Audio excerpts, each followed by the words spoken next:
On today's Chasing the Game, we have Anthony Wayne head volleyball coach Chrissy Graven. We talk about her coaching career, and check in on what's been another great season for the Generals. Chasing the Game starts right now.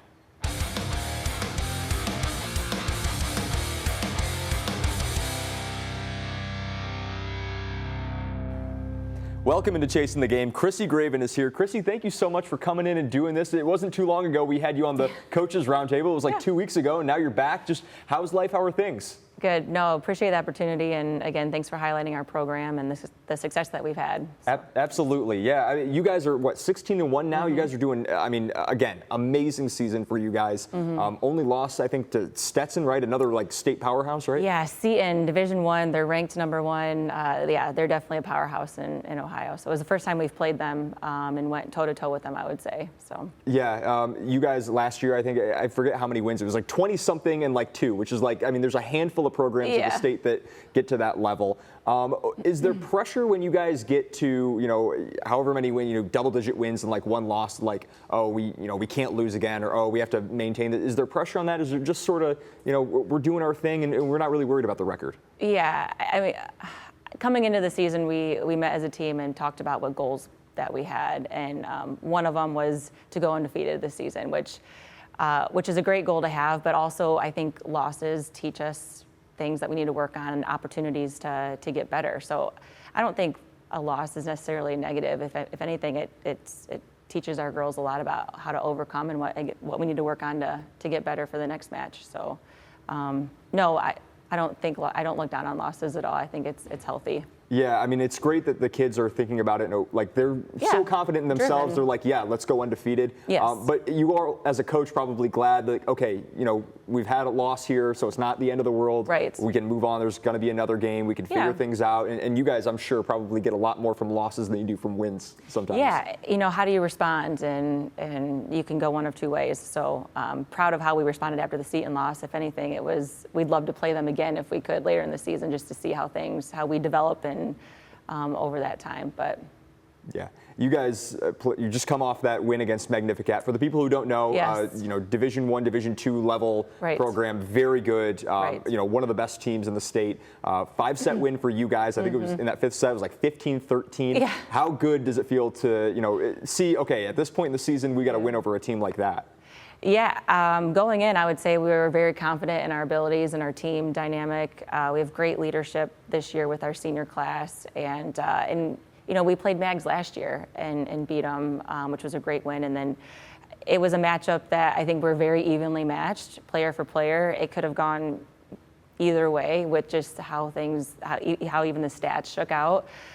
We ended up winning on a service ace from our senior libero, so that was even more thrilling of a way to win the match. But yeah, it was a great game if you were there, and looking forward to most likely seeing them again in the tournament. Yeah, you guys always, I mean, when you know your team's going to be good, you schedule these, great non-conference opponents like you were talking about, Seton, Magnificat, all these teams like that. What does it, mean to have a tough schedule like that? What do you kind of get away from having those tough non-conference opponents? The value of it, I guess.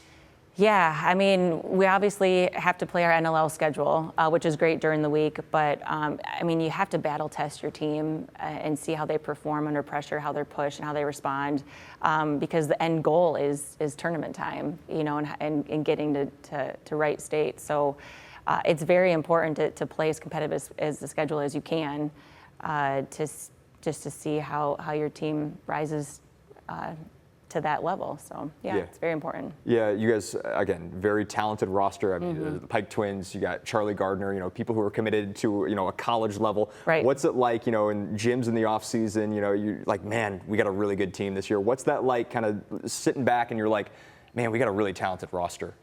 Yeah, I think high expectations, can sometimes be a challenge. I would say, as a staff, we're always trying to figure out how to get the most out of every single player and what role is most important for them in our program. All of our girls play on a club team, and they may have a different role than what we need for our program or for our team. So sometimes, that adaptability is sometimes challenging with players, but absolutely, we have girls that can play multiple positions. It's just what makes most sense for our program that we feel to make us most successful. But you look anywhere from 12th grade down to 7th grade, there's a lot of talent in our program, and it's very important for us as a staff to figure out how those pieces all fit together. You bring up a lot of really interesting points there. You coached at Toledo Volleyball Club, right, for a long time. I think are you still there since 2000 and something? No, I was there for 8 years. Okay. And then when we had my oldest son, I stopped coaching club. Gotcha. So, obviously you were kind of familiar with the club scene. You kind of know, people are in clubs, which clubs they're with. How soon did you know about the Pikes, like when they were coming up? Did you know from like junior high, who they were, and did you know how good they were going to be? Yeah, they definitely played at a different level. As much as we saw in 7th and 8th grade, they were a different type of player in the gym. So we definitely noticed that, and we say that we see the same things. When we go watch our junior high teams play, it's important to support and see that talent coming through and plan for it, honestly. So, yeah. Yeah, Charlie Gardner's another one. We talked in the summer. She had just committed to Bowling Green. Yes. How cool is it to, not just the Pikes, but you have her again. She would be the best player on a lot of teams, but, Yes. she's another option for you guys. What's it like having her on your roster? She's a dynamic player. She's a player that, I think after teams play us, they're like, man, she's a nice player because she plays so big, front and back row. She takes up a lot of space. And she came in this off season. We had a tournament in the summer, and she was explosive. She was swinging harder than we ever seen. We were just blown away by, the work that she put in the off season and came in July. And she's been performing well day in and day out. So. Yeah, and she's only a junior too. She's only a junior, yeah. How happy were you that she committed to BG? I was ecstatic for her. I know the recruiting process is very stressful for girls. It's always in the back of your mind. And you could tell as soon as she committed to BG, just kind of she relaxed and she could just play, without having to worry about it. But being able to stay close to home, now her family and friends can go, and us, as a program can go and watch her. I think is very important, and hopefully she understands the element of being able to have fans in the stands watch her play. Yeah, absolutely. You guys, again, 16-1 this season. You guys are doing fantastic. For you, when you were growing up, you guys obviously had some great Anthony Wayne teams. Your hometown, Anthony Wayne, born and raised. What was that like, kind of being a part? Those years. This is kind of another golden age for Anthony Wayne volleyball. Yeah. What was it like for you when you guys? I think you won like 4 straight NLL championships. 3, my 3, sophomore, okay. junior, senior year, we did, yes. We had a really great class, just male and female, that year. But I think that was part of the reason why I enjoyed so much coming back and coaching on staff, was because I had a great experience playing sports at Anthony Wayne, and part of my goal as coaching now is to give that same experience to our players in the program and make it better. So there's definitely a lot of pride there. Yeah, you were a part of that 2003 state softball team that won the championship. What do you think you were better at in high school, volleyball or softball? I asked my husband, he would say softball, but volleyball Really? was always I just loved playing volleyball. So It's so funny. When I have like 2 sport athletes in here and we ask them like what sport they're at, they always seem to like perform better in one, but they'll say the other is like their favorite. Oh my goodness. So it's just funny how it works sometimes. You obviously went on to BGSU. You played volleyball there under Denise Van de Waal, all-time, like winningest coach in MAC history. Yeah. What was it like those years, playing at the D1 college level? Yeah, probably, I'm sure, learned a lot. Freshman year was the hardest year, the transition, from being at high school and with your parents and then on your own, and being pushed beyond any level that you could ever imagine. In the weight room specifically, you're just pushed to another level. But I would say I was very grateful to be surrounded by teammates that are now my best friends, that were my bridesmaids in my wedding, and so we keep in touch, and just very fortunate to have a class like that to go through. Playing college when you're pushed to the max, and stressed, and to be surrounded with girls that were friends today is irreplaceable. Yeah, is Van de Waal probably the most, coaching? Is the most of your coaching DNA kind of from her, or is it from other people? Like, do you kind of see yourself kind of emulating her? Good question. I think I try to emulate bits and pieces of a lot of different coaches. I feel like you learn good things from some coaches and things maybe not to do from other coaches. So I feel like I've just evolved from, coaching with certain coaches at TVC or, at Anthony Wayne specifically as well. But I think you can always grow and improve and develop into the kind of coach that you really want to be. And I'll give Lori Williams, our girls soccer coach, a shout out. I think I try to emulate a lot of what she does with the girls soccer program and how she coaches and trains. And I think that's okay to kind of steal best practices from coaches that you've been around. Yeah, absolutely. I mean, Lori Williams is not a bad person to emulate in terms of if you want to have a winning program at Anthony Wayne. I think you started assisting at 2013, I think, about there, for volleyball? Gosh, 2011, I think. 2011, yeah. So, I mean, more than a decade where you were assisting in the program, you were around the program, you kind of knew what the expectations were. Did you feel like that prepared you for being the head coach? Did you feel intimidated when you took the head job? Or were you like, I've been in this long enough, I kind of know what the expectations, I know what the standard is?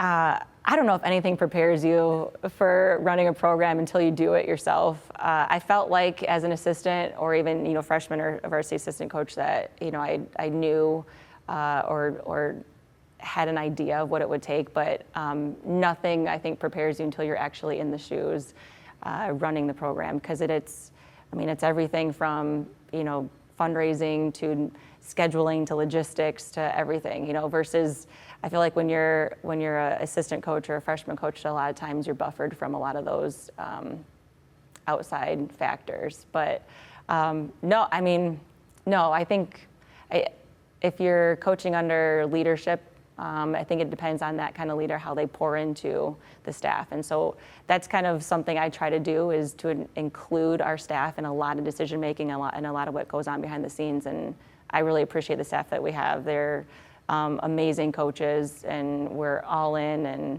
we get along great and have a lot of fun. So I'm very grateful for them, and so I really try to include them a lot in the direction of the program. Yeah, can you talk more about that, the balance, I think? Because we were talking before you started about coaching and your job and your family, and just kind of explain for people in season what it's like for you as a coach. I mean, there's not a moment, I think, where you get to even sleep or breathe. Sleep is definitely a minimum, absolutely. I think the mental aspect, it just doesn't shut off, because you're always thinking about how can you be a better coach? How can you get the most out of the players that you can? How do you push the program to another level? I mean, you're always thinking about how you can just be better and get better. And I think that's one of the reasons why I love coaching, because it makes you want to be a better person, like at the end of the day, and be the best that you can be. I would say, my husband is a huge help, with the family and the time commitment and sounding board, a lot of, because he coached for 20 years prior to me taking over. And it's a lot, one day at a time. I've kind of developed that, is just deal with what you can at the moment, and then, tackle the next day when it comes. But it is challenging. I'm not going to lie about that. But you have to give yourself grace when you can, and lean on your staff or lean on the support that you can in the moments that are hard. Yeah, I know you kind of measure where your team is at certain points in the season. I know during the roundtable you were talking about having your offense settle in. Yeah. Do you feel like the offense, even from 2 weeks from now, at this point in the season, you guys are in a better place right now on September, whatever day it is, than you were, at the beginning of September versus, beginning of August? Yeah, we talked about, you talked about the talent and the excitement coming into the program, and, I would almost say our lineup every year that I've been in the program is always different day one than it is at the last day of the season, just because it evolves. You make changes based on the performance that you're seeing within your team dynamic, and you're always thinking, how can we be the best we can be? But yeah, I think our lineup has definitely settled in. I think we're doing a lot of nice things. I think we can still do better. I think there's things even that we learned in our game versus Mags yesterday that we can work on the next couple of weeks as we prepare for the end of the season. But we're not there yet. I think that's great. We can still grow and get stronger. So I'm excited to get back in the gym and kind of work on some of those things. Yeah, I think you guys have like 4 regular season games left, and they're 4 or 5, and then you get into postseason. Yes. Yeah. So what's that like? We've got Gilmore Academy next week, and we've never played them. But that's another great team for the people who don't know. Cleveland area team, very good, talented volleyball program. Yes, they were state champions last year in Division III. So excited to to get them on our schedule. And then we have got Olentangy Orange, who I think is ranked second in Division One. So another powerhouse team to play. That's going to conclude our regular season before we get into scrimmages and then tournament play. Is that kind of by design to get like a Columbus area, like a really talented team right before the postseason? You can kind of it's like one last kind of like check everything before you guys get into the games that really it's do or die. Yeah, I mean I just think you just want to try to play at the highest competitive level that you can, and prepare the girls for that. Again, battle test them for the end result. Whether it's like an orange kind of team at the end of the season, or some of the scrimmages that we have lined up postseason, that's going to, again, battle test our girls for that end result. People talk about like preseason scrimmages, but you just said that it was really interesting. Postseason scrimmages. Yes. What's that like for you guys? You're scrimmaging like good teams around here, like postseason? Yes. So we can have 6 scrimmages per season. So we did 2 preseason, then we saved 4 for postseason. But the way the divisions are now, 1 through 7, we don't have a sectional. So there's a week in between, our last game and then October 20th when our district semi starts, that will just be practices. So to kind of break up that monotony, throw a scrimmage in there or here between districts and regionals and those sorts of things. That's so interesting. I didn't know about that. And just to hear about, because, like you said, the expanded divisions, the tournament's shorter, there's fewer rounds because, again, so many divisions, you guys have to like work in some more scrimmages now just to try to like keep things kind of like engaged and fresh. And absolutely. It's just, I don't know if every program is doing that, but the way you're talking about it, like, oh, that's a really smart way to think about it. Like you got to keep these guys engaged. So that's super fascinating to think about it that way. Postseason, I always ask this question, and I feel like you get the usual coach speak. But do you guys do anything differently when it gets to the postseason? Do you turn it up another level? Is there an extra gear when you get into the postseason? I almost would say we scale it back a little bit, because we're going hard. Not many days off during season. I would say we try to scale back the intensity of our practice and go a little bit shorter and give them more of a break. But again, adding in competitive scrimmages keeps that game-like mentality strong as we're going into districts and regionals. So there's definitely an element. Sometimes rest is best when it's such a long season, and staying healthy is so important. With our girls, we saw that last season with some of the teams that were super far along in the state tournament. They had kids get injured, and that was season ending for them. So how can we prevent that from happening for us? And I think scaling back is always an important thing. It's not like football, but what is volleyball like in terms of the risk of injuries? Like how often are you seeing that in a given season, do you think? Gosh, if you ask our trainer, I would say knee injuries are on the rise, which is unfortunate. So there's, doing more knee stability kind of training. We had a girl tear her ACL a couple years ago in practice, and I think you hate to see kids get injured at any level, at any team, even your opponents, because it's, heartbreaking for a high school kid to have to battle back against. But it's very important. I mean, I like to say that we have a lot of depth in our program as far as talent goes, but when you're settle into a lineup, there's definitely like a chemistry on the court where they're gelling. So as much as you cannot change, I think that's the intent. Yeah, it's almost like losing a member of the band and then you're trying to replace the bassist or something. You guys last year had the incredible run to the state championship. We were following it a long way. You guys get down there to the Nutter Center in Dayton. 2-set lead, obviously didn't end the way you guys wanted it to. Is that something you still talk about? Do you guys use it as like bulletin board material? Like, how do you guys sort of approach that? I feel like the sting is still real, and I say that all the time. Like that, the sting of that loss, and to lose in such a way to be reverse sweep, it was just heartbreaking for our girls. And we don't talk about it. I think it's just always in the back of our mind, like getting back there and finishing our business, the way we want to. We've got revenge tour on our warm-ups, 2025, that the girls are just locked in. I mean, that's where they want to be, and they want to finish the end game. And I believe they're driven enough to get there and do it. But we don't talk about it. I think we just all know that it's still a hole that needs to be filled. Yeah, that is crazy to think about that you guys, I mean, had the great season that you did last year, but you're still thinking revenge tour on the warm-ups. Like, I mean, there's so many teams that'd be like, they'd have like a losing season and they think revenge tour. But you guys had a great season and you have like vengeance on the mind, which is scary, I think, for opposing teams. You have to run into like a vengeful Anthony Wayne team.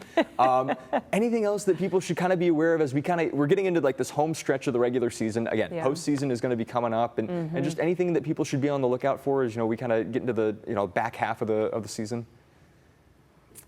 And I don't mean to stump you there. Yeah, no, you definitely kind of did. I'm sorry. No, I think when we show up to play teams, they give us their best because we kind of have a target on our back. I would say winning the NLL 2 years in a row and heading into a potentially third. But also, like you said, the season that we had last year, getting all the way to the finals and marching towards that direction again this year. It's been really neat to see leaders show up the way they have, and I'll give Jessie Kennelly a shout out. She was a 4-year varsity starter. She was a DS for 3 years, and then we graduated. Ryan Giroux as our libero, and Jessie just easily transitioned into that role. And vocally and physically, she has risen the occasion, and it's been really cool to see her transformation over the past 4 years. But I would say the one thing is just to see players like that show up in their growth, especially in this kind of situation where we have so much talent, and it's now or never for them as far as the seniors go. To finish the end game. So yeah, I'm so glad you brought that up because the question was after last year, how are they going to replace Ryan Giroux? Yeah. Ryan Giroux was so great for you guys. How are you're not going to be able to replace that? But it sounds like Jessie's been doing a great job for you guys, and the transition sounds like it was smoother than people maybe thought. Absolutely. I mean, Jessie, she doesn't take a day off. She shows up and puts in the work, and she's our vocal leader, and we can hang our head on that. Like Jessie has been amazing leader for our team. Absolutely. All right, you guys, Anthony Wayne, 16-1, right? You guys getting ready for the postseason, so what should hopefully be another great season for you guys. Appreciate it. Chrissy, thank you guys so much. I really appreciate it. Best of luck to you guys the rest of the season. Thank you. Absolutely. All right, that's going to do it for this episode of Chasing the Game. Be sure to check out all of our other episodes on the WTOL 11 Plus app, which you can download and watch for free on Roku, Amazon Fire, and Apple TV. You can also watch and listen to all of our episodes on YouTube and on Spotify. We'll see you guys next time.